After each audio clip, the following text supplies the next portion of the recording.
ಓಂ ಶ್ರೀ ಗಣೇಶ ಶಾರದಾ ಗುರುಭ್ಯೋ ನಮಃ. ಹರಿ ಓಂ ನಮಃ ಶಿವಾಯ. ನಮಸ್ಕಾರ. ನಾನು ಜ್ಯೋತಿಷ್ಯ ವಿದ್ಯಾರತ್ನ ಆಚಾರ್ಯ ಶ್ರೀಮತಿ ಸುಗುಣ. ಗ್ರಹಗಳ ಗೋಚಾರ ಪ್ರಭಾವ ಮೇ ಮಾಸದಲ್ಲಿ 12 ರಾಶಿಗಳಿಗೆ ಫಲಗಳನ್ನು ತಿಳಿಸ್ತಾ ಇದ್ದೀನಿ. ಅದಕ್ಕೂ ಮೊದಲು ಕೆಲವು ವಿಷಯಗಳನ್ನು ಅರ್ಥೈಸ್ತಾ ಇದ್ದೀನಿ. ಒಬ್ಬ ವ್ಯಕ್ತಿಯ ಭವಿಷ್ಯವನ್ನು ನಿಖರವಾಗಿ ಜ್ಯೋತಿಷ್ಯ ಶಾಸ್ತ್ರದ ಪ್ರಕಾರವಾಗಿ ಗ್ರಹಗಳ ಆಧಾರಿತವಾಗಿ ತಿಳಿಸುವುದು ಸತ್ಯವೇ, ಆದರೆ ಜಗತ್ತಿನಲ್ಲಿ ಅದಕ್ಕೂ ಮೀರಿದ್ದು ಅದಕ್ಕೂ ಹೆಚ್ಚಿನದು ಮತ್ತು ಇದೆ ಅನ್ನೋದನ್ನು ನೀವು ಅರ್ಥೈಸ್ಕೊಳ್ಬೇಕಾಗಿದೆ. ಅಂದರೆ ಗ್ರಹಗಳು ಈ ಸೃಷ್ಟಿಗೆ ಕಾರಣವಾದಂತಹ ಶಕ್ತಿಯ ಅಧೀನದಲ್ಲಿ ಕಾರ್ಯಗಳನ್ನು ಮಾಡುತ್ತವೆ. ಶಕ್ತಿಯ ಅಧೀನದಲ್ಲಿ ಗ್ರಹಗಳು ಇದ್ದಾವೆ ಅನ್ನೋದು ಸತ್ಯ. ಹಾಗಾಗಿ ನನ್ನ ಬಳಿ ಬರುವಂತಹ ಪ್ರತಿ ವ್ಯಕ್ತಿಗೂ ಕರೆ ಮಾಡಿದಾಗ ನಾನು ತಿಳಿಸೋದು, ಒಂದು ವಾರವಾದರೂ ನಿಮ್ಮ ಇಷ್ಟದೇವತಾ, ಕುಲದೇವತಾ ಅಥವಾ ಶಿವ ಮಂತ್ರ ಅಥವಾ ನಾರಾಯಣ ಮಂತ್ರ, ದೇವಿ ಮಂತ್ರ ಇವುಗಳನ್ನು ಪಠಿಸಿ ನೀವು ಪ್ರಾರ್ಥಿಸಿ ನನ್ನ ಸಮಕ್ಷಮದಲ್ಲಿ ನೀವು ನಿಲ್ಲಬಹುದು. ನೋಡಿ, ಯಾಕೆ ಹೀಗೆ ಮಾಡಬೇಕು ಅಂದರೆ, ನೀವು ಯಾರದೇ ಆದಂತಹ ವ್ಯಕ್ತಿಯ ಸಮಕ್ಷಮದಲ್ಲಿ ನಿಲ್ಲಬೇಕು ಅಂದರೆ ನಿಮಗೆ ಸರಿಯಾದಂತಹ ಕ್ಲಾರಿಟಿ ಇರಬೇಕಾಗತ್ತೆ. ಈ 1 ವಾರಗಳ ಈ ಮಂತ್ರ ಮನನ ಪ್ರಾರ್ಥನೆಯಿಂದ ನಿಮಗೆ ಒಬ್ಬರ ಬಳಿ ಹೋಗಬೇಕಾ ಬೇಡವಾ, ಬೇಕು ಬೇಡಗಳು ನಿಮ್ಮ ಮನಸ್ಸಿನಲ್ಲಿ ಅನುಭವ ಆಗಲಿಕ್ಕೆ ಆರಂಭ ಆಗುತ್ತೆ. ಅದನ್ನೇ ನಮ್ಮ ಹಿರಿಯ ಜ್ಞಾನಿಗಳು ತಿಳಿಸಿರುವಂಥದ್ದು, ಅರಿವೇ ಗುರು. ಆ ಅನುಭವ ಏನಾಗುತ್ತೆ, ಅದರಿಂದ ನಿಮ್ಮ ಬೇಕು ಬೇಡ, ಹೋಗಬೇಕು ಬೇಡವಾ ಅನ್ನೋದನ್ನು ನೀವು ಸರಿಯಾಗಿ ನಿರ್ಧರಿಸಬಹುದು. ಆ ಒಂದು ಶಕ್ತಿಯ ಪ್ರಭಾವದಿಂದಲೇ ನೀವು ಇನ್ನೊಬ್ಬರ ಬಳಿ ಹೋಗಬೇಕಾ ಅನ್ನುವುದು ಇಲ್ಲಿ ನಿರ್ಧಾರಿತ ಆಗುತ್ತೆ. ಆದರೆ ಈ ವಿಷಯದಲ್ಲಿ ನೀವು ಎಷ್ಟು ಪಾಲನೆ ಮಾಡ್ತೀರಾ ಅನ್ನೋದು ಬಹಳ ಮುಖ್ಯವಾಗಿರುತ್ತೆ. ಕೆಲವೊಂದು ಬಾರಿ ಏನಾಗುತ್ತೆ ಅಂದರೆ, ಕೆಲವರು ಇದನ್ನು ಸರಿಯಾಗಿ ಅರ್ಥೈಸಿಕೊಳ್ಳದೆ ತಕ್ಷಣವೇ ಬರಬಹುದು. ಯೋಚಿಸದೆ ಅವರು ಬಂದು ಏನೇನೋ ತಿಳಿಯುವ ಪ್ರಯತ್ನವನ್ನು ಮಾಡ್ತಾರೆ. ಕೆಲವು ಸಂದರ್ಭದಲ್ಲಿ ವ್ಯಕ್ತಿಗಳಿಗೆ ಸಮಸ್ಯೆಯ ತೀವ್ರತೆ ಇದ್ದಾಗ, ಘಟನೆಯ ಅವಸರ ಇದ್ದಾಗ, ಯಾವುದೋ ಏನೋ ಇದ್ದಕ್ಕಿದ್ದಂತೆ ಆಗಿ ಹೋದಾಗ, ಅಂಥ ಒಂದು ಸಂದರ್ಭದಲ್ಲಿ ನೀವು ತಕ್ಷಣವೇ ಬರಬಹುದು, ತಕ್ಷಣವೇ ಕರೆ ಮಾಡಬಹುದು. ಅದಕ್ಕೆ ಕಾಲವನ್ನು ನೋಡುವ ಅಗತ್ಯ ಇಲ್ಲ. ಈ ರೀತಿ ನೀವು ತಕ್ಷಣವೇ ಹೋಗಬಹುದು ಯಾರ ಬಳಿ ಆದರೂ. ಆದರೆ ಈ ವಿಷಯವನ್ನು ಯಾಕೆ ನಾನು ತಿಳಿಸ್ತಾ ಇದ್ದೀನಿ ಅಂತ ಹೇಳಿದರೆ, ನಿಮಗೆ ಸರಿಯಾಗಿ ಅರ್ಥ ಆಗಬೇಕು ಜ್ಯೋತಿಷ್ಯ ಶಾಸ್ತ್ರ ಮತ್ತು ಅದಕ್ಕೂ ಮಿಗಿಲಾದದ್ದು ಜಗತ್ತಿನಲ್ಲಿ ಇದೆ ಅನ್ನೋದು. ನನಗೆ ಯೂಟ್ಯೂಬಲ್ಲಿ ನಾನು ಈ ಹಿಂದಿನ ವಿಡಿಯೋಗಳಲ್ಲಿ ಕಮೆಂಟ್ಗಳನ್ನು ನೋಡಿದ್ದೆ. ಅವರು ಏನು ತಿಳಿಸಿದ್ರು ಅದರಲ್ಲಿ ಅಂದರೆ, ನೀವು ಅವರ ಪ್ರೋಗ್ರಾಮ್ ನೋಡಿ, ಆ ಚಾನಲ್ ನೋಡಿ ಅನ್ನೋದನ್ನು ತಿಳಿಸಿದ್ರು. ನೋಡಿ, ಒಬ್ಬ ವ್ಯಕ್ತಿ ಸಮುದ್ರದಿಂದ ಎಷ್ಟು ಕೊಡ ನೀರು ತರಲು ಸಾಧ್ಯ ಅನ್ನೋದನ್ನು ನೀವು ಅರ್ಥ ಮಾಡಿಕೊಳ್ಬೇಕು. ತಂದಂತಹ ಆ ಕೊಡದಲ್ಲಿ ಎಷ್ಟು ಶುದ್ಧ ನೀರಿದೆ ಮತ್ತು ಎಷ್ಟಿದೆ ಅನ್ನೋದನ್ನು ನೀವು ಅರ್ಥ ಮಾಡಿಕೊಳ್ಬೇಕು. 1 ಬಿಂದಿಗೆ, 2 ಬಿಂದಿಗೆ, 3 ಕೊಡ ಎಷ್ಟು ತರಬಹುದು ಒಬ್ಬ ವ್ಯಕ್ತಿ ಒಂದೇ ಬಾರಿಗೆ. ಹಾಗೆ ವ್ಯಕ್ತಿಗಳ ಜ್ಞಾನ ಆಗ್ಬೋದು, ಯಾವುದೇ ವಿಷಯಗಳಿಗೆ ಆಗ್ಬೋದು, ಲಿಮಿಟ್ ಅನ್ನೋದು ಇದ್ದೇ ಇರುತ್ತೆ. ಆದರೆ ನೀವು ಇನ್ನೊಬ್ಬರಿಗೆ ಕಂಪೇರ್ ಮಾಡೋದನ್ನು ಬಿಡಬೇಕಾಗತ್ತೆ. ಪ್ರತಿ ಮನುಷ್ಯನು ವಿಭಿನ್ನವಾದಂತಹ ಸೃಷ್ಟಿ ಆಗಿರೋದ್ರಿಂದ ಪ್ರತಿಯೊಬ್ಬರಿಗೂ ಅವರದ್ದೇ ಆದಂತಹ ಮಾರ್ಗ ಅನ್ನೋದು ಇದ್ದೇ ಇರುತ್ತೆ. ನನಗೆ ಇಲ್ಲಿ ನನ್ನದೇ ಆದಂತಹ ಮಾರ್ಗ ಇದೆ. ಈ ಯೂಟ್ಯೂಬ್ ಅನ್ನೋದು ಕರೋನಾ ಸಂದರ್ಭದಲ್ಲಿ ನಾನು ಸಮಯ ಇದ್ದಾಗ ಪ್ರಾರಂಭಿಸಿದ್ದು. ಆದರೆ ಒಂದಿಷ್ಟು ಫಾಲೋವರ್ಸ್ ಅಲ್ಲಿ ಇದ್ದ ಮೇಲೆ ನಾವು ವಿಡಿಯೋಗಳನ್ನು ಹಾಕಬೇಕು ಅನ್ನುವ ಕಾರಣದಿಂದ ನಾನು ಹಾಕ್ತಾ ಇದ್ದೇನೆ. ಆದರೆ ನೀವು ತಿಳಿಬೇಕು, ಯಾವಾಗಲೂ ಅರ್ಧ ತುಂಬಿದ ಕೊಡ ಶಬ್ದ ಜಾಸ್ತಿ ಮಾಡುತ್ತೆ. ಜ್ಯೋತಿಷಿಗಳನ್ನು ನೀವು ನೋಡಬಹುದು, 5 ವರ್ಷ ಅವರು ಜ್ಯೋತಿಷ್ಯ ಶಾಸ್ತ್ರದ ಈ ಒಂದು ಫೀಲ್ಡಲ್ಲಿ ಇದ್ದರೆ 10ಕ್ಕೂ ಹೆಚ್ಚು ಚಾನಲ್ಗಳಲ್ಲಿ ಅವರು ಬಂದಿರ್ತಾರೆ. ಯಾಕೆ ಹೆಚ್ಚು ಪ್ರಚಾರದಲ್ಲಿರ್ತಾರೆ? ಯಾಕೆ ಅಲ್ಲಿ ಇಲ್ಲಿ ಎಲ್ಲ ಕಡೆ ಹೋಗ್ತಾರೆ ಅಂದರೆ ಅವ್ರ ಹತ್ರ ಯಾರು ಹೋಗೋದಿಲ್ಲ ಅನ್ನುವ ಅರ್ಥೈಸುತ್ತೆ. ಇಲ್ಲಿ ಅಮೂಲ್ಯವಾದುದು ಇದ್ದರೆ ಅದಕ್ಕೆ ಪ್ರಚಾರ ಅನ್ನೋದು ಹೆಚ್ಚು ಬೇಕಾಗಿಲ್ಲ. ನಿತ್ಯ ನೀವು ಹೆಚ್ಚು ಕೆಲಸ ಕಾರ್ಯಗಳಲ್ಲಿ ತೊಡಗಿಸಿಕೊಂಡಾಗ ನಿಮಗೆ ಅದಕ್ಕೆ ಸಮಯವೇ ಇರೋದಿಲ್ಲ. ಹಾಗೆ ಇಲ್ಲಿ ನೀವು ಅರ್ಥ ಮಾಡಿಕೊಳ್ಬೇಕು, ಅರ್ಧ ತುಂಬಿದ ಕೊಡ ಯಾವಾಗಲೂ ಶಬ್ದವನ್ನು ಜಾಸ್ತಿ ಮಾಡುತ್ತೆ, ಹೆಚ್ಚು ಪ್ರಚಾರವನ್ನು ಬಯಸುತ್ತೆ. ನೋಡಿ, 5 ವರ್ಷದಿಂದಲೂ ನನ್ನ ಹೆಸರಿನಿಂದಲೇ ನಾನು ನಿಮ್ಮ ಒಂದು ವಿಷಯಗಳಿಗೆ ಇಲ್ಲಿ ಯೂಟ್ಯೂಬಲ್ಲಿ ಉತ್ತರಗಳನ್ನು ಕೊಡ್ತಾ ಇರುವಂಥದ್ದು, ನನ್ನ ಜ್ಞಾನವನ್ನು ಇಲ್ಲಿ ತಿಳಿಸ್ತಾ ಇರುವಂಥದ್ದು ಆಗಿದೆ. ಹಾಗಾಗಿ ಇನ್ನೊಬ್ಬರಿಗೆ ಕಂಪೇರ್ ಮಾಡೋದನ್ನು ನೀವು ಬಿಡಬೇಕಾಗತ್ತೆ. ಅಷ್ಟಕ್ಕೂ ಜ್ಯೋತಿಷ್ಯ ಶಾಸ್ತ್ರದ ಗ್ರಹಗಳ ವಿಷಯ, ನಿಯಮಾವಳಿಗಳು ಒಬ್ಬ ವ್ಯಕ್ತಿಯ ಭವಿಷ್ಯ ಅಥವಾ ಒಬ್ಬ ವ್ಯಕ್ತಿಯ ರಹಸ್ಯವನ್ನು ತಿಳಿಯುವುದಕ್ಕೆ ನನಗೆ ಬೇಕೇ ಬೇಕು ಅನ್ನುವುದಿಲ್ಲ. ಯಾಕೆಂದರೆ ಜ್ಯೋತಿಷ್ಯ ಶಾಸ್ತ್ರವನ್ನು ನಾನು ಅನಂತರ ಕಲ್ತಿರುವಂಥದ್ದು. ಆದರೆ ಪ್ರಾರಂಭದಲ್ಲಿಯೂ ನನ್ನಲ್ಲಿ ಬೇರೆದೇ ಆದಂತಹ ವಿಷಯಗಳಿತ್ತು. ಅದನ್ನು ಇಲ್ಲಿ ಪ್ರಚಾರದಲ್ಲಿ ಹೇಳುವ ಅಗತ್ಯ ಇಲ್ಲ. ನೋಡಿ, ಯಾವಾಗ ನನ್ನ ದೇಹ ಮತ್ತು ನನ್ನ ಜೀವನದ ಉಪಚಾರ ಮಾಡುವಂತಹ ಶಕ್ತಿ ಜ್ಯೋತಿಷ್ಯವನ್ನು ಗ್ರಹಗಳ ಆಧಾರಿತವಾಗಿ ಫಲಗಳನ್ನು ಹೇಳುವುದನ್ನು ನಿಲ್ಲಿಸು ಅಂದರೆ ತಕ್ಷಣವೇ ಆ ಕ್ಷಣದಲ್ಲಿಯೇ ನಾನು ನಿಲ್ಲಿಸ್ತೇನೆ. ಒಬ್ಬ ವ್ಯಕ್ತಿಗೆ ಮಾರ್ಗದರ್ಶನವನ್ನು ನೀಡುವುದಕ್ಕೆ, ಭವಿಷ್ಯವನ್ನು ತಿಳಿಸುವುದಕ್ಕೆ, ಒಬ್ಬ ವ್ಯಕ್ತಿಯ ರಹಸ್ಯವನ್ನು ಭೇದಿಸುವುದಕ್ಕೆ ಗ್ರಹಗಳೇ ಬೇಕು, ಗ್ರಹಗಳ ವಿಷಯಗಳೇ ಬೇಕು, ನಿಯಮಾವಳಿಗಳೇ ಬೇಕು ಅನ್ನುವುದಿಲ್ಲ. ಇದನ್ನೇ ನಾನು ಮೊದಲು ತಿಳಿಸಿದ್ದು. ಈ ಜಗತ್ತಿನಲ್ಲಿ ಗ್ರಹಗಳಿಗೂ ಮಿಗಿಲಾದದ್ದು ಇದೆ ಅನ್ನೋದನ್ನು ನಾನು ತಿಳಿಸ್ದೆ.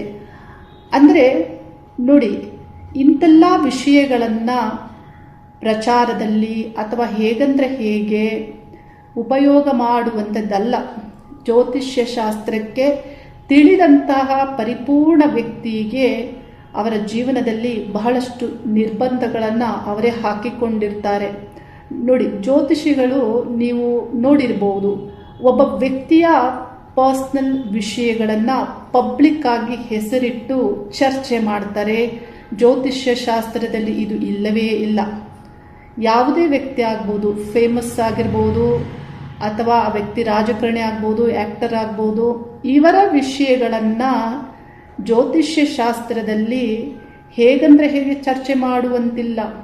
ಇದೆಲ್ಲ ಯಾಕೆ ಚರ್ಚೆ ಆಗುತ್ತೆ ಅಂದರೆ ಪ್ರಚಾರಕ್ಕಾಗಿ ಆಗುತ್ತೆ.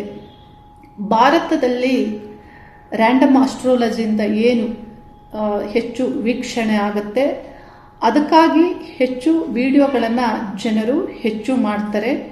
ಇದನ್ನು ನೀವು ಸರಿಯಾಗಿ ಅರ್ಥ ಮಾಡ್ಕೊಳ್ಬೇಕು. ಇನ್ನೊಬ್ಬರನ್ನು ಕಂಪೇರ್ ಮಾಡೋದನ್ನು ಬಿಡಬೇಕಾಗತ್ತೆ. ನನ್ನ ಯೂಟ್ಯೂಬ್ ಕರೋನಾ ಸಂದರ್ಭದಲ್ಲಿ ಇದು ನಾನು ಸ್ಟಾರ್ಟ್ ಮಾಡಿದ್ದೇನೆ ಮತ್ತು ನನ್ನ ವಿಡಿಯೋಗಳಲ್ಲಿ ಯಾರಿಗೂ ಲೈಕ್ ಮಾಡಿ, ಕಮೆಂಟ್ಸ್ ಮಾಡಿ ಮತ್ತು ಸಬ್ಸ್ಕ್ರೈಬ್ ಆಗಿ ಅನ್ನೋದನ್ನು ಇಲ್ಲಿವರೆಗೆ ನಾನು ಕೇಳಿಲ್ಲ. ಕಾರಣ ಏನಂದರೆ ನೋಡಿ, ಯಾರಿಗೆ ನನ್ನಿಂದ ಸಮಸ್ಯೆಗಳು ಪರಿಹಾರ ಆಗಬೇಕು ಅನ್ನುವಂತಹ ನಿರ್ಧಾರ ಆಗಿರುತ್ತೆ ಅಂಥವರು ನನ್ನ ಬಳಿ ಬಂದೇ ಬರ್ತಾರೆ. ನೋಡಿ, ಕಾಲ ಭಗವಂತ ಯಾಕೆ ಇರೋದು? ನಾವೇ ಎಲ್ಲ ಮಾಡಿಕೊಳ್ಳುವುದಾದರೆ, ನಮ್ಮಿಂದಲೇ ಎಲ್ಲವೂ ಆಗೋದಾದರೆ ಈಶ್ವರ ಯಾಕೆ ಇರೋದು? ನೋಡಿ, ಯಾರಿಂದ ಯಾವ ಸಮಸ್ಯೆ ಮುಗಿಬೇಕು, ಅಂತ್ಯ ಆಗಬೇಕು ಅನ್ನೋದು ನಿರ್ಧರಿಸಲ್ಪಟ್ಟಿರುತ್ತೆ. ಅಷ್ಟಕ್ಕೂ ಮನುಷ್ಯ ಜೀವಿಸೋದಕ್ಕೆ ಈ ಒಂದು ಭೂಮಿಯಲ್ಲಿ ಬೇಕಾದಂತಹ ವಿಷಯಗಳು ಸರಳವಾಗಿದ್ದರೆ ಸಾಕು, ಅತಿಯಾದದ್ದು ಯಾವುದು ಬೇಡ. ಹೀಗೆ ಈ ವಿಷಯಗಳನ್ನು ಅರ್ಥ ಮಾಡ್ಕೊಳ್ಳಿ.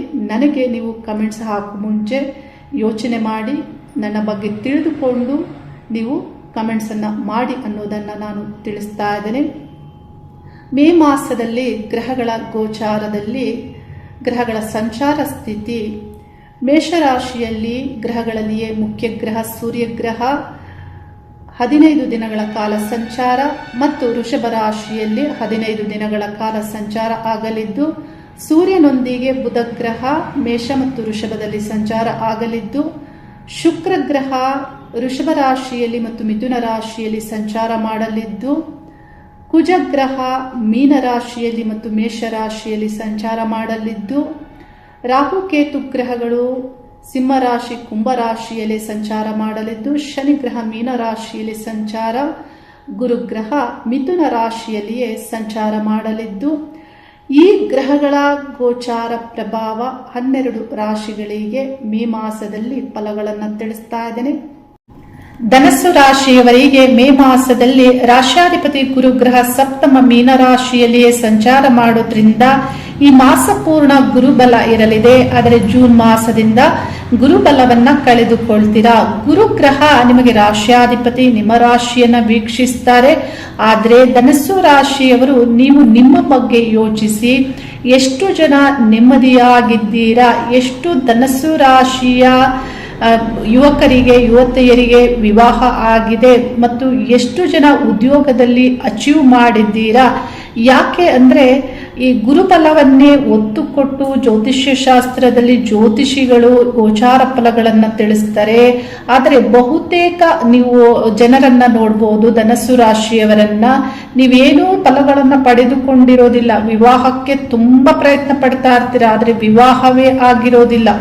ಕೆಲವರು ತುಂಬಾ ಉದ್ಯೋಗಕ್ಕಾಗಿ ಪ್ರಯತ್ನ ಪಡ್ತಾ ಇದ್ದೀರಾ, ಆದರೆ ಉದ್ಯೋಗವೇ ಸಿಕ್ಕಿರೋದಿಲ್ಲ ಮತ್ತು ನೆಮ್ಮದಿಯೇ ಇರೋದಿಲ್ಲ.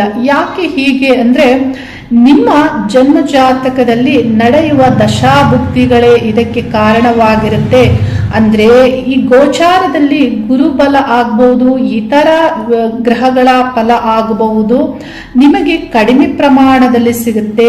ನಿಮಗೆ ನಿಮ್ಮ ಜಾತಕದ ಪ್ರಕಾರ ಏನಾಗಬೇಕು ಅಂತ ಇರುತ್ತೆ ಅದು ಆಗಿಯೇ ಆಗುತ್ತೆ. ಹಾಗಾಗಿ ಗುರುಬಲ ಇದ್ದರೂ ಎಲ್ಲರೂ ಒಳ್ಳೆ ಫಲಗಳನ್ನ ಧನಸ್ಸು ರಾಶಿಯವರು ಪಡೆದುಕೊಳ್ತಾ ಇಲ್ಲ. ನಿಮಗೆ ಏನಾದರೂ ತೊಂದರೆ ಆಗ್ಬೇಕು ಅಂತ ಜಾತಕದಲ್ಲಿ ಇದ್ದು ಗೋಚಾರದಲ್ಲಿ ಗುರುಬಲ ಇರೋದ್ರಿಂದ ಆ ಸಮಸ್ಯೆಗೊಂದು ಪರಿಹಾರ ಸಿಗುವಂತೆ, ಉತ್ತಮರ ಮಾರ್ಗದರ್ಶನ ಸಿಗುವಂತೆ, ಉತ್ತಮ ಗುರುಗಳ ಸಲಹೆಯನ್ನ ಪಡೆಯುವಂತೆ ಗುರುಗ್ರಹ ಗುರುಬಲ ಇರೋದ್ರಿಂದ ಪ್ರಭಾವವನ್ನ ಮಾಡ್ತಾರೆ. ಆದರೆ ಎಲ್ಲರಿಗೂ ಶುಭ ಫಲಗಳು ದೊರೆತಿರೋದಿಲ್ಲ. 1 ವರ್ಷದಿಂದ ನೀವು ಪ್ರಶ್ನೆಯನ್ನ ಮಾಡ್ಕೊಳ್ಳಿ, ನಿಮ್ಮ ಬಗ್ಗೆ ಹಿಂದಿನ 1 ವರ್ಷದಿಂದ ಯೋಚಿಸಿ, ಏನೇನು ಫಲಗಳು ಸಿಕ್ಕಿದೆ, ಹೇಗಿದ್ದೀರಾ ನೀವು ಅಂತ. Just question about your self, ask your self ಅನ್ನೋದನ್ನ ನಾನು ತಿಳಿಸ್ತಾ ಇದ್ದೀನಿ. ಏಕೆಂದ್ರೆ ಚತುರ್ಥ ಸ್ಥಾನದಲ್ಲಿ ಶನಿ ಸಂಚಾರವು ಆಗ್ತಾ ಇದೆ. ಬಹುತೇಕ ಧನಸ್ಸು ರಾಶಿಯವರು ನೆಮ್ಮದಿಯಾಗಿಲ್ಲ. ಪತಿಗೆ ಪತ್ನಿ ಚಿಂತೆ, ಪತ್ನಿಗೆ ಪತಿಯ ಚಿಂತೆ, ಮಕ್ಕಳ ಚಿಂತೆ, ಮನೆಯ ವಾತಾವರಣದಲ್ಲಿ ದೀರ್ಘಕಾಲದವರೆಗೆ ಎಳೆದು ಹೋಗುವಂತಹ ವಿಷಯಗಳ ಎಫೆಕ್ಟ್ ಅನ್ನ ಇಲ್ಲಿ ಶನಿಗ್ರಹ ಮಾಡ್ತಾರೆ. ಆ ಸ್ಥಾನಾಧಿಪತಿ ಗುರು ಸಪ್ತಮದಲ್ಲಿ ಇದ್ದು ರಾಶಿಯನ್ನು ವೀಕ್ಷಣೆ ಮಾಡಿದರು. ಆ ಸ್ಥಾನದಲ್ಲಿ ಭೂಮಿ ಮಾರಾಟ ಅಥವಾ ಇತರ ವಿಷಯಗಳಿಗೆ ಒಳ್ಳೆ ಫಲವನ್ನು ನೀಡ್ತಾರೆ. ಮಾರಾಟ ಮಾಡುವುದಕ್ಕೆ ಆಗ್ಬಹುದು, ಅಥವಾ ನೀವು ಏನಾದರೂ ಮನೆಯ ವಿಷಯಗಳ ಬಗ್ಗೆ ನಿರ್ಧಾರ ತೆಗೆದುಕೊಳ್ಳುವುದಕ್ಕೆ ಆಗಬಹುದು. ಆದರೆ ಚಿಂತೆ ಇದ್ದೇ ಇರುತ್ತೆ. ಯಾಕೆಂದ್ರೆ ಭವಿಷ್ಯದ ಚಿಂತೆಯನ್ನ ನೀಡುವ ಗ್ರಹ ಇಲ್ಲಿ ಚತುರ್ಥ ಸ್ಥಾನದಲ್ಲಿ ಶನಿ ಸಂಚಾರ ಆಗ್ತಾ ಇರೋದ್ರಿಂದ ಇದಕ್ಕೆ ಕಾರಣ ನಾನಾ ವಿಷಯಗಳು ಇರಬಹುದು. ಹೊಂದಾಣಿಕೆ ಸಮಸ್ಯೆಗಳು ಇರಬಹುದು, ಅಥವಾ ವಿಪರೀತವಾದಂತಹ ವಿಷಯಗಳ ಒಂದು ಆಸಕ್ತಿಯಿಂದ ಆದರೂ ಇರಬಹುದು, ತಪ್ಪಿನ ನಿರ್ಧಾರಗಳಿಂದ ಆದರೂ ಆಗ್ಬೋದು. ಆದರೆ ಒಟ್ಟಿನಲ್ಲಿ ಇಲ್ಲಿ ಧನಸ್ಸು ರಾಶಿಯವರಿಗೆ ಈ ವರ್ಷದಲ್ಲಿ ಗುರುಬಲ ಇದ್ದರೂ ಬಹುತೇಕ ಜನರಿಗೆ ಒಳ್ಳೆ ಫಲಗಳು ದೊರೆತಿಲ್ಲ. ಜೀವನದಲ್ಲಿ ಉದ್ಯೋಗ ಸಂಬಂಧಪಟ್ಟಂತೆ ಗೋಚಾರದಲ್ಲಿ ಗುರುಗ್ರಹ ನಿಮಗೆ ವ್ಯಾಪಾರ ವ್ಯವಹಾರಕ್ಕೆ ಸಂಬಂಧಪಟ್ಟಂತೆ ಅನುಕೂಲದ ಫಲವನ್ನ ಈ ಮಾಸದಲ್ಲಿ ನೀಡ್ತಾರೆ. ಯಾಕಂದ್ರೆ ಸಪ್ತಮಾಧಿಪತಿಯು ಪಂಚಮದಲ್ಲಿದ್ದು, ದಶಮಾಧಿಪತಿ ಪಂಚಮದಲ್ಲಿದ್ದು, ರಾಶ್ಯಾಧಿಪತಿ ಸಪ್ತಮದಲ್ಲಿರೋದ್ರಿಂದ ವ್ಯಾಪಾರ ವ್ಯವಹಾರಸ್ಥರಿಗೆ ಅನುಕೂಲ ಆಗುತ್ತೆ. ಅದರಲ್ಲಿಯೂ ಮುಖ್ಯವಾಗಿ ನೀವೇನಾದರೂ ಇನ್ವೆಸ್ಟ್ಮೆಂಟ್ ಮಾಡುವವರಾಗಿದ್ರೆ ಬಂಡವಾಳವನ್ನ ಹೂಡುವವರಾಗಿದ್ರೆ, ಸ್ಟಾಕ್ ಮಾರ್ಕೆಟ್ ಆಗ್ಬೋದು, ಇನ್ವೆಸ್ಟ್ಮೆಂಟ್ ಮಾಡೋರಾಗಿದ್ರೆ, ನಿಮಗೆ ಪ್ರಾರಂಭದ 15 ದಿನಗಳ ಕಾಲ ಇನ್ವೆಸ್ಟ್ ಮಾಡೋದಕ್ಕೆ ಈ ಗ್ರಹ ಪಂಚಮದಲ್ಲಿ ಒಳ್ಳೆ ಫಲವನ್ನ ನೀಡುತ್ತಾರೆ. ಆದರೆ ಲಾಭಾಧಿಪತಿ 14ನೇ ದಿನಾಂಕದ ನಂತರದಲ್ಲಿ ಸಪ್ತಮದಿಂದ ರಾಶಿಯನ್ನು ವೀಕ್ಷಣೆ ಮಾಡೋದ್ರಿಂದ ನಿಮಗೆ 14ನೇ ದಿನಾಂಕದ ನಂತರದಲ್ಲಿ ಬರಬಹುದಾದಂತಹ ಲಾಭ ಬರುವುದಕ್ಕೆ ಇಲ್ಲಿ ಈ ಗ್ರಹಗಳು ಪ್ರಭಾವ ಮಾಡ್ತಾರೆ. ನೋಡಿ, ನೀವು ಇನ್ವೆಸ್ಟ್ ಮಾಡಿದ ತಕ್ಷಣವೇ ನಿಮಗೆ ಇಲ್ಲಿ ಫಲ ದೊರೆಯೋದಿಲ್ಲ.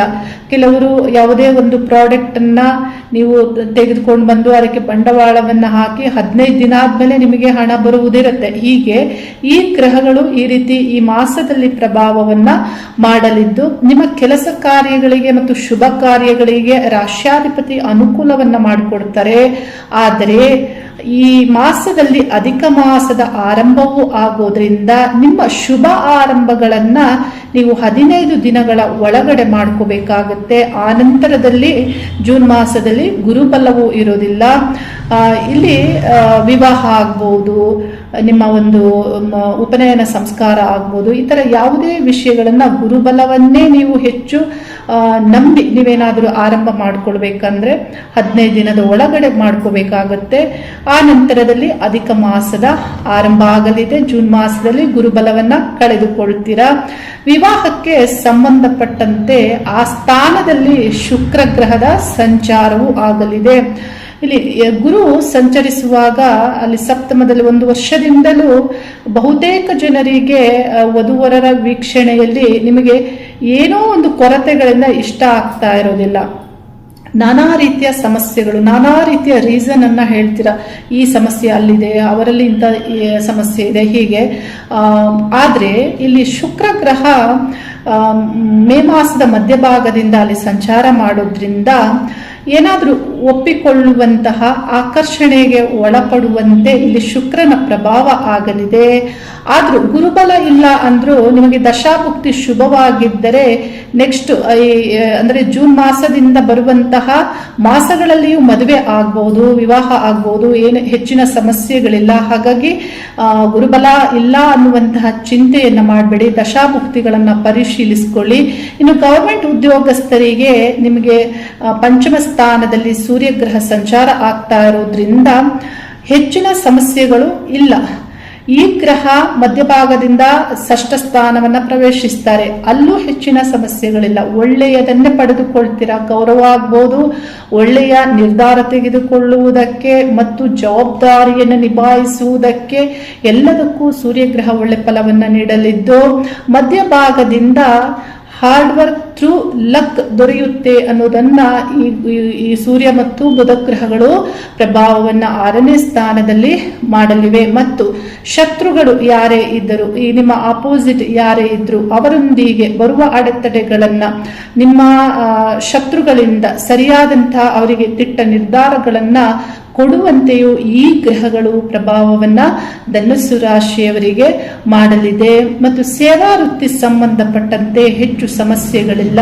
ಶುಕ್ರ ಆ ಸ್ಥಾನದಲ್ಲಿ ಮತ್ತು ಸಪ್ತಮದಲ್ಲಿ ಸಂಚಾರ ಮಾಡೋದ್ರಿಂದ ಸೇವಾ ವೃತ್ತಿ, ಸೇವಕರು ಅಂದ್ರೆ ಒಬ್ಬರ ಕೈ ಕೆಳಗೆ ಕೆಲಸ ಮಾಡುವ ವ್ಯಕ್ತಿಗಳು ಒಳ್ಳೆ ಫಲಗಳನ್ನೇ ಈ ಮಾಸದಲ್ಲಿ ಪಡೆದುಕೊಳ್ತೀರಾ. ವಿದ್ಯಾರ್ಥಿಗಳು ವಿದ್ಯೆಯ ಸಂಬಂಧಪಟ್ಟಂತೆ ಪಂಚಮಾಧಿಪತಿ ಪಂಚಮ ಸ್ಥಾನವನ್ನ ಈ ಮಾಸದಲ್ಲಿ ಪ್ರವೇಶಿಸೋದ್ರಿಂದ ಮತ್ತು ಆ ಸ್ಥಾನದಲ್ಲಿ ಸೂರ್ಯ ಸಂಚಾರದಿಂದ ಬಹಳ ಒಳ್ಳೆ ಫಲಗಳನ್ನ ಪಡೆದುಕೊಳ್ತೀರಾ ವಿದ್ಯಾರ್ಥಿಗಳು. ಹಾಗೆ ಧನಸ್ಸು ರಾಶಿಯವರ ಮಕ್ಕಳು, ನಿಮ್ಮ ಮಕ್ಕಳ ಬಗ್ಗೆ, ನಿಮ್ಮ ಮಕ್ಕಳ ಟ್ಯಾಲೆಂಟ್ ಬಗ್ಗೆ ನಿಮಗೆ ಸಂತೋಷ ಇರುತ್ತೆ. ಅವರ ಒಂದು ವಿಷಯಗಳಲ್ಲಿ ಏನಾದರೂ ನೀವು ಹೈಯರ್ ಎಜುಕೇಶನ್ ಮಾಡಿಸ್ಬೇಕು ಅನ್ನುವಂತಿದ್ರೆ ಅವರು ಒಳ್ಳೆ ನಿರ್ಧಾರಗಳನ್ನ ತೆಗೆದುಕೊಳ್ಳುವಂತೆ, ಅದರಿಂದ ನಿಮಗೆ ಸಂತೋಷ ಆಗುವಂತೆ ಇರಲಿದೆ. ಪತಿ ಪತ್ನಿ ವಿಷಯದಲ್ಲಿ ನಿಮ್ಮ ಸಂಗಾತಿಗೆ ಮೇ ಮಾಸದ ಮಧ್ಯಭಾಗದಿಂದ ಅನಾರೋಗ್ಯಗಳು ಬರುವ ಸಾಧ್ಯತೆ ಇರುತ್ತೆ. ಚತುರ್ಥ ಸ್ಥಾನದಲ್ಲಿ ಶನಿ ಸಂಚಾರ ಆಗ್ತಾ ಇರೋದ್ರಿಂದ ನಿಮ್ಮ ಹಿಂದಿನ ನಿರ್ಧಾರಗಳಿಂದ ಈಗ ನೀವು ಚಿಂತೆ ಮಾಡ್ತಾ ಇರ್ತೀರಾ, ಅವುಗಳನ್ನ ಸರಿಪಡಿಸಿಕೊಳ್ಳಿ. ಏಕೆಂದ್ರೆ ಶನಿ ಗ್ರಹ ಹಿಂದಿನ ಕರ್ಮಕ್ಕೆ ಫಲವನ್ನ ನೀಡುವ ಗ್ರಹ. ಈ ಚತುರ್ಥ ಸ್ಥಾನದಲ್ಲಿ ಈ ಗ್ರಹ ಸಂಚಾರ ಆಗೋದ್ರಿಂದ ಮನೆಯ ಹಿಂದಿನ ವಿಷಯಗಳಿಗೆ ಚಿಂತೆ ಮಾಡುವಂತೆ ಈ ಗ್ರಹ ಪ್ರಭಾವ ಆಗಲಿದೆ. ಅವುಗಳನ್ನು ಸರಿಪಡಿಸಿಕೊಳ್ಳಿ. ನೋಡಿ, ನೆಮ್ಮದಿ ಬೇಕು ಅಂದ್ರೆ ಆ ನೆಮ್ಮದಿಯನ್ನ ನೀವೇ ಕ್ರಿಯೇಟ್ ಮಾಡ್ಕೊಳ್ಬೇಕಾಗತ್ತೆ. ಇನ್ನು ಪರಿಹಾರದ ವಿಷಯದಲ್ಲಿ ನಿಮ್ಮ ವೈಯಕ್ತಿಕವಾದ ಜಾತಕಕ್ಕೆ ಯಾವ ಗ್ರಹ ದಶ ಭುಕ್ತಿ ಕಾಲ ನಡೀತಾ ಇದೆ ಅದರ ಪ್ರಕಾರವಾಗಿ ಭುಕ್ತಿ ಗ್ರಹಕ್ಕೆ ಅದರ ಅಭಿಮಾನ ದೇವತೆಯನ್ನ ಪೂಜಿಸೋದ್ರಿಂದ ಬಹಳ ಒಳ್ಳೆ ಫಲಗಳನ್ನು ಪಡೆದುಕೊಳ್ತೀರಾ. ಮತ್ತು ಈಗಿನ ಒಂದು ಗ್ರಹಗಳ ಸಂಚಾರದಲ್ಲಿ ಗುರುಗ್ರಹ ರಾಶ್ಯಾಧಿಪತಿಯಾಗಿ ಅಷ್ಟಮ ಸ್ಥಾನವನ್ನ ಪ್ರವೇಶಿಸ್ತಾ ಇರೋದ್ರಿಂದ ಕೆಲವು ವಿಷಯಗಳಲ್ಲಿ ಅನಿರೀಕ್ಷಿತವಾದಂತಹ ಬದಲಾವಣೆಗಳು ಆಗಬಹುದು. ನಿಮ್ಮ ಜೀವನದಲ್ಲಿ ಅಥವಾ ನಿಮ್ಮ ಆರೋಗ್ಯದಲ್ಲಿ ಆಗಬಹುದು, ನಿಮ್ಮ ಹಣದ ವಿಷಯದಲ್ಲಿ ಆಗಬಹುದು. ಕೆಲವು ಇಶ್ಯೂಸ್ ನಿಮಗೆ ಬರುವುದಿರುತ್ತೆ ಮುಂದಿನ ದಿನಗಳಲ್ಲಿ. ಹಾಗಾಗಿ ಗುರುವಿನ ಸಂಬಂಧಪಟ್ಟಂತೆ ಹೆಚ್ಚಿನ ಪ್ರಾರ್ಥನೆಯನ್ನ ಮಾಡೋದ್ರಿಂದ, ಗುರು ಗ್ರಹಕ್ಕೆ ಗುರು ಸಮಾನ ದೇವತೆಗಳನ್ನ ಪೂಜಿಸೋದ್ರಿಂದ ನಿಮಗೆ ಮುಂದೆ ಬರಬಹುದಾದಂತಹ ಸಮಸ್ಯೆಗಳು ಇಲ್ಲಿ ಅವಾಯ್ಡ್ ಆಗುತ್ತೆ. ಒಳ್ಳೆ ಫಲಗಳನ್ನು ಪಡೆದುಕೊಳ್ತೀರಾ.